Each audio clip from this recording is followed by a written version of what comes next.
uchera kiti. Wadzare manya uchi maina. Wadzare manya uchi muruno. Yey. Nosara ri muruno.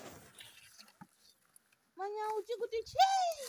Uchi muruno. Garden rangu rakashoshwa pane urunguri maka. Wadzare Ndiani vari kutaura mugarden mwangu? Iya. Vari kurima garden rangu ndiani? Munoti hati aitiri kure kusouth yo. Ndiani muri kwa nini? Kudai? Uyu ndiani uri nani uri mwana Muri kwa nini?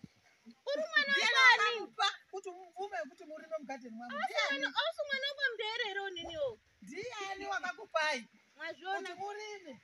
Wakazochuka rini? Hey, kwendera kutoswedera padhuze uye padhuze. Wakazochuka rini? Muri Wakaenda kumushando kwetine tiri. Kumushando. Azvinoti atichadzoki. iwe, nyarara. Ndatouya kogara. Hakuna Garden kutenga. is Ndinorida garden rangu. Ndinorida. Izwati tambobvunza nezvekuchuka kwako imbotoime zvegadheni yara. Wakazochuka rini muntu wakaenda ukati tsva wakafanana nini ganda rangu waka. Kunopendwa vantu kani. Munobuda motosiya zveshe. Munotobuda motosiya zveshe. Hapana chamunobuda nacho. Unorwara. Ini ndiro garden rangu. Ndoda kuziva kwakupai kuti ndiani. Izwazve. Nyarara takatorima ngoti takaona kuti magadheni akaata munomu. Tingati muntu wakaende Joniyo tokoro kurima. Wakataura kuti garden isingarimwi. Munhu wacho achauyi ndiani?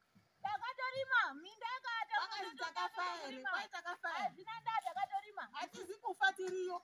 Tanyachona kumagau tinenge chiuya. Tinenge chizouya petinoonera pachona torima. Handiti kwai mwakugariyo mwakapuwa negore mwakatutsirwa kuti muchigarewo. Hakuna zvakadaro. Tanyatutsirwa. Munda wangu wendine ndakapuwa unenge uripo. Munda wangu wendine ndakapuwa unenge uripo. Haubvi. Budai motosiya zvese. Ndatouya hapana chomunobuda nacho. Hapana. Munobuda. Mukagara muriwo ndakaisa rogo. Unofa kuti fiine Mwari. Imbozvedze. Tingarinda. Ndatouya hakuna kwaita. Handipetuki. Kuti muriwo kutobika titi kukairawo mabhuku mairi wende kobika. Kuti vanhu vanoenda kumushando. Vhiki rinouya iro unenge woita toti kukairawo. Wechikairani? Wada izvozvo. Garden mwangu. Wada izvozvo tingatorima kuti muri Kupwa wangu. kupwa because ndakusvikira. Muri wangu ndipedze weshe uchizotori gadheni. Kupwa. Ungandidingo kuti ndiri mwana wamambo. Hakuna zvakadaro. Hakuna mwana wamambo wako. Mambo wacho ndiye akatondipa pana apa. Ndiye akatondipa. Uchizoendeyo ka. Uchitoenda kotsvagawo zvimapeni. Asi tatodzoka. Tapetuka. Chawafira. Munobuda. Ukareketesa unoata unoata nyamushuka muka wangu atuzuka. Mbakashadze. Ndinotoukaya. Oho. Iwe.